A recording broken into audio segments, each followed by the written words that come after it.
Sometimes your day as a leader turns completely on its head. It could be business as usual all morning, but then there's a problem. A big one.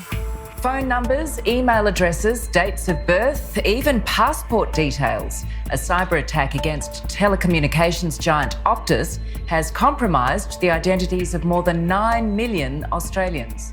Next thing you know, you're having to front your customers and the media like the Optus CEO did in 2022. Unfortunately, some unknown actors have managed to access our customers' information. Or, as CEO, you might find yourself with a safety crisis on your hands. $3.6 million, that's the price Dreamworld will pay the theme park's operators convicted tonight over a series of safety failures contributing to the 2016 Thunder River Rapids ride disaster. Or it might be a reputation crisis you're suddenly grappling with. Well, Australia is waking up to a major developing story in the cricketing world. Captain Steve Smith has admitted his team deliberately conspired to cheat on the third day of the third test in Cape Town. Your company's in crisis. So how do you fix it and keep your brand's reputation intact?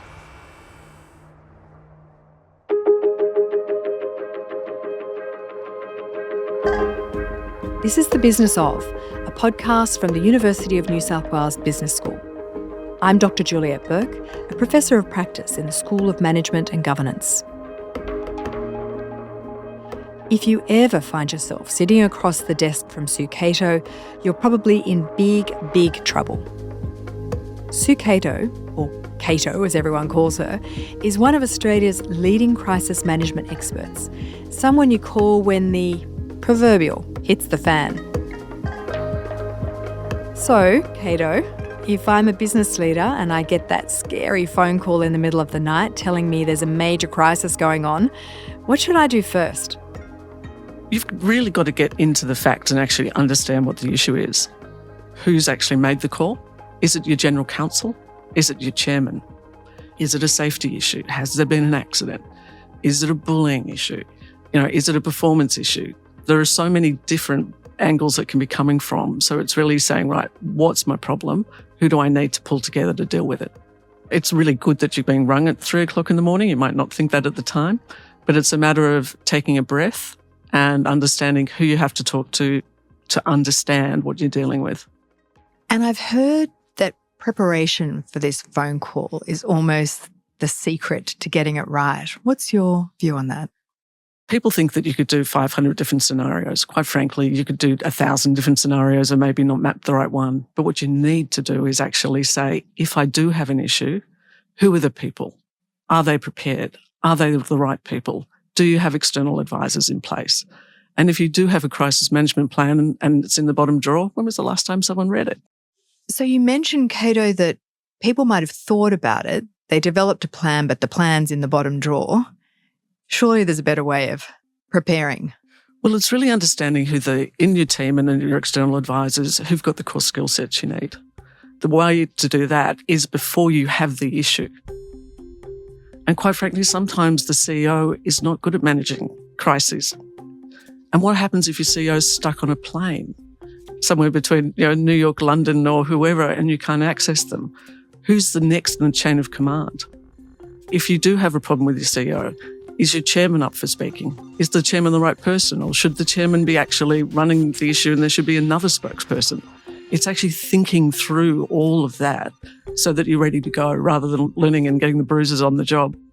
It sounds like you have an array of people in your crisis management plan. So you've got options. You do have options, but not all of them are going to be relevant. So for instance, if it's a cybersecurity issue, that's one specific area.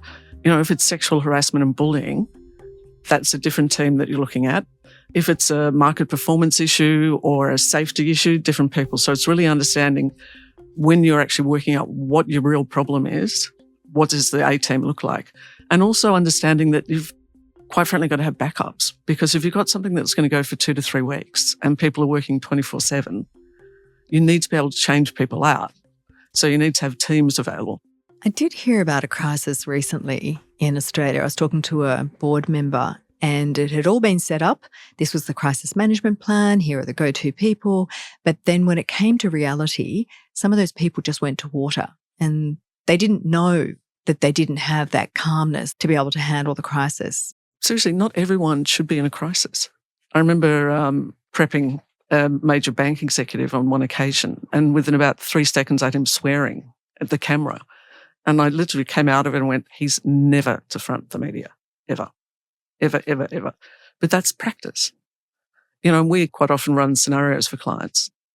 And it's amazing when you actually, you know, everyone thinks they're totally prepared, but the moment when you actually test it, you can see the people who should be involved and the people who shouldn't be involved. And seriously, some CEOs are absolutely amazing in running a corporation, but, you know, quite frankly, they might not be very good people. But you can only test that when you actually push them. You know, everyone has a strategy until they get punched in the face. Yeah. And it's true. Unless you've actually been in the fire, you're not going to know how people are going to hold up.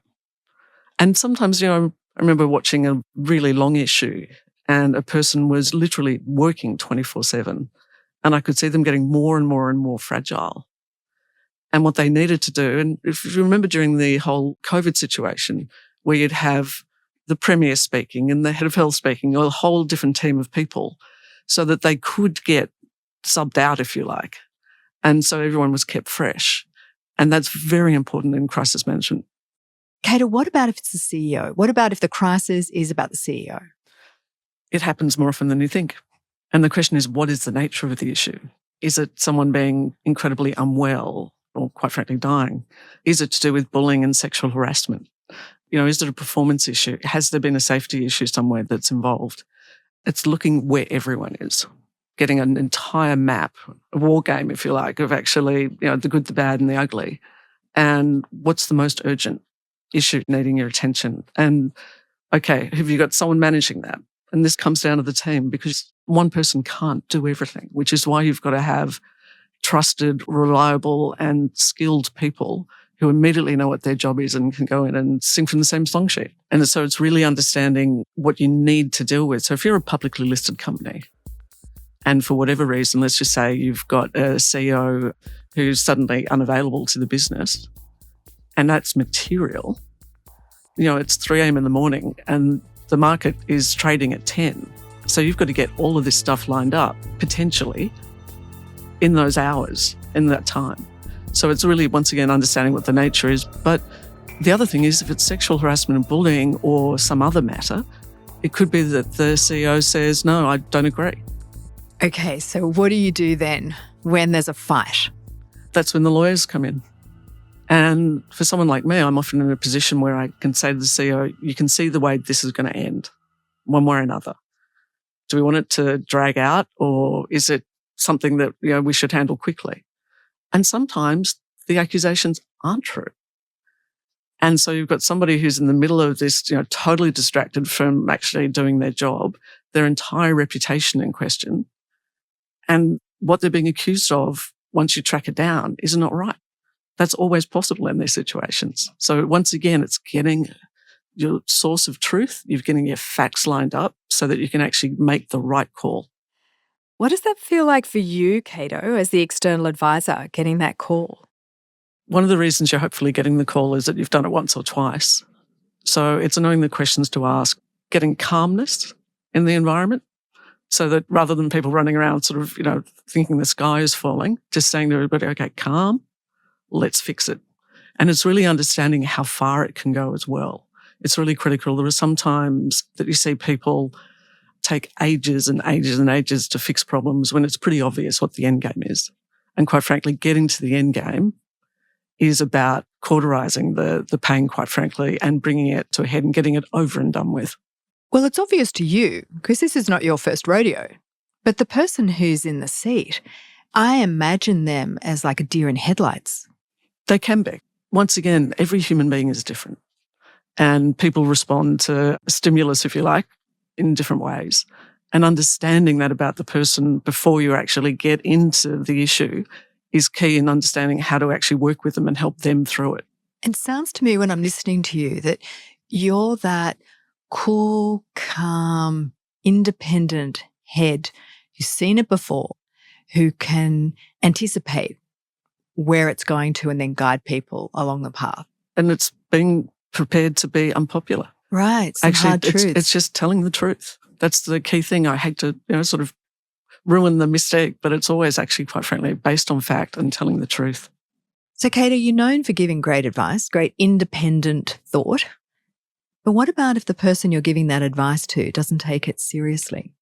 You can come at that in a couple of different ways. One, ultimately, the individual will take the advice and not take the advice. That's their call. And the consequences, well, they'll own them, and that's fine. But if we're in a situation where not only is a client not wanting our advice, not liking our advice, and not taking our advice, we're clearly not the right people. And there have been situations where it's, you look at it and you just think, you know what, there are people that you're going to enjoy working with, and we'll recommend other people to step in. And that's just respectful. So how do you travel that line then of giving this independent advice to the person who's ultimately paying your bill? This is why external advisors are really important. You can have incredibly skilled people in-house on your team, but sometimes it's pretty career limiting when you've got to tell the CEO or the chairman that they've got an issue and they've got a problem. And you need to be able to do that behind closed doors. And, if they sack me, they sack me.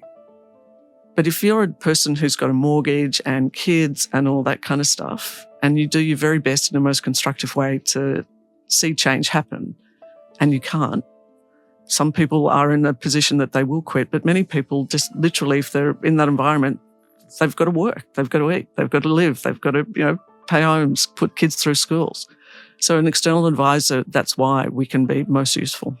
So I imagine there are situations where people in the organisation aren't in agreement. The board might not agree with the CEO, members of the board might not agree with each other. How do you then guide them through that complexity? You see it all the time. And you've also got different levels of experience, not only in your executive team, but also on your board. You could have some NEDs where it's their first role. Or you can have people who've been around way too long and are way too tolerant about things that, don't meet community expectations now. So they could say, oh, he's a good bloke, don't worry about it. Or, okay, she got a bit cross, but that's fine, that's her job. So it's really, once again, being able to explain to people exactly what the issue is and exactly what the ramifications are, given the choices that you're going to make. I've heard you say before that sometimes when people are in the middle of a crisis, all they see is the media response to that crisis. And so they direct their attention to the glare of the media and they forget other stakeholders, and that some of those stakeholders are going to be interested in, what the response is for a lot longer than the media. Absolutely true. And the media, quite frankly, is, while sometimes people think the media is creating the problem, the media are responding to a set of circumstances. So, for instance, if you are being accused of being, say, opaque, and the market doesn't believe what your strategy is, don't shoot the media. Get your strategy clearer and be able to tell your story better. If your institutional shareholders are cross with you, they're cross for a reason. What actually is the reason, and what can you do about fixing it? I've been involved in something very recently where I've said to people, listen, guys, the media are 2% of this. We've got much bigger issues here that we've got to deal with. We'll deal with the media. We'll be as transparent as we can be. But, and that, quite frankly, raises the other point, which is don't say stuff to the media or your stakeholders unless you know it's true. And sometimes people feel this desperate need to fill a void. And so they'll go out to the media and or other stakeholders and make an assertion about a situation which is then found out not to be correct. Now, where that gets you is you either didn't know or you've lied. And it's incredibly hard to get trust back. Can you take us back to the Optus scandal? Because I think, that's the one where there were assertions made by Optus that they didn't actually know. I mean, it's played out. And quite frankly, there are plenty of debates about who knew what and who didn't know what, etc. So, there are people inside Optus who believe that what they've said was 100% accurate. And obviously there's a major report coming down on it, so time will tell. You see people believing that they know what's happened. And then you've got the lawyers saying you can't apologise or you can't do this because that's an admission and that will cause other issues. But it's totally fine to say, this is what's occurring. We believe X is the cause of it. We don't know. Our first focus is on looking after the people or sorting out whatever remedy you can. which is not an admission, it's a remedy, and then saying, but we're diving into it, and when we know more information, we'll share that with you. That's the first time I've ever heard someone say, you can say back to the media, we don't know. Well, because it's true. It's the right thing to do. Yeah, but I feel like people in a crisis want to behave sort of Teflon-y. And that's when they get into trouble often. It's totally fine to say, this is occurring, this is what we're doing about it, and you can trust us and we'll come back to you when we know more. You're not leaving a void. You're actually getting your voice out there. The other issue that people talk about is if you leave a void, that other people will make up their own minds about what's going on and fill that void very unhelpfully for you. So if you don't know what's going on, but people do want to talk to you, it's about, once again, getting the fact base, knowing what you know, and then dealing with that known truth. And then, as it develops, deal with it. Before we continue, let's quickly recap on what happened with the Optus data breach back in 2022. Professor Barney Tan explains. The Optus response to the data breach was deemed to be inadequate. That's the general sentiment surrounding the data breach because of a number of things. A timely response for crisis communication is essential because increasingly with social media, it's what the audience expects. It's what the public expects. We expect to have real-time updates on everything that's occurring thanks to social media. So it's very critical for organizations to get on top of this as soon as they can, right? They took very long to actually acknowledge the breach and actually inform the affected customers.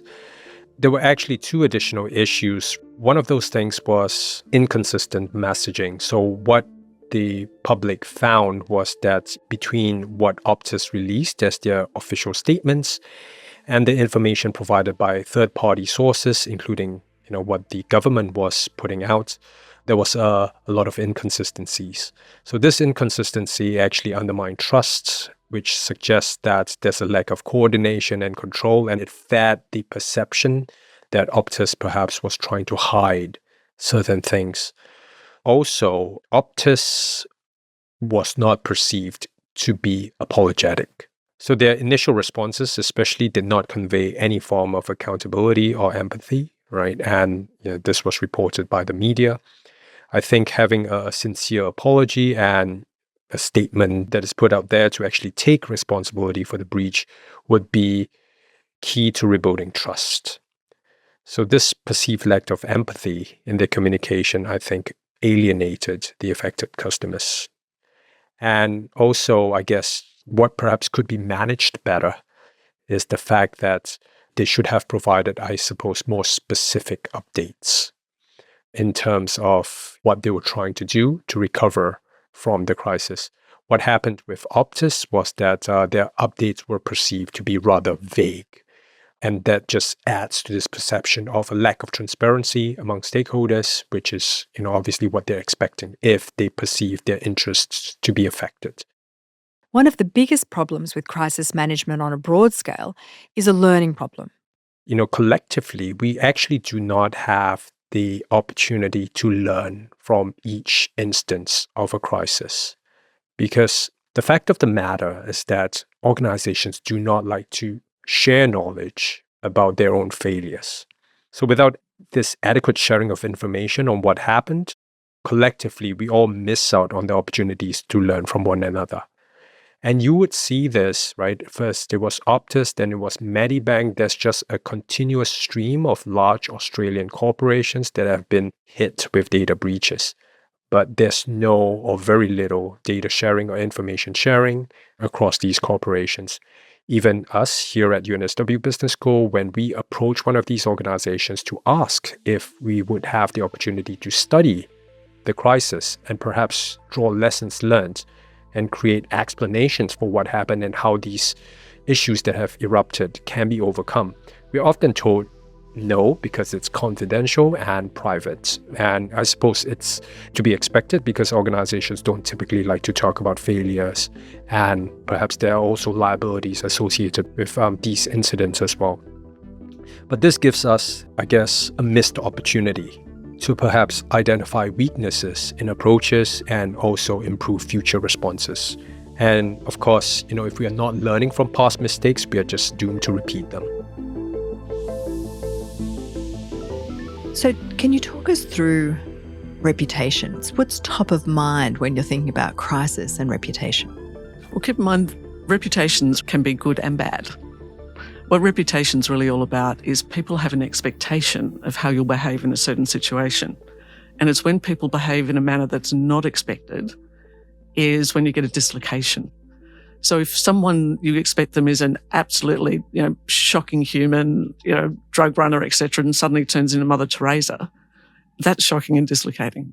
But equally, when you've got somebody who you expect, the most fabulous performance and integrity and all of that stuff, and you find out that, in fact, there's a fatal flaw, that's when reputations get damaged. How do you manage that? I used to think that some people's reputations could never be rebuilt.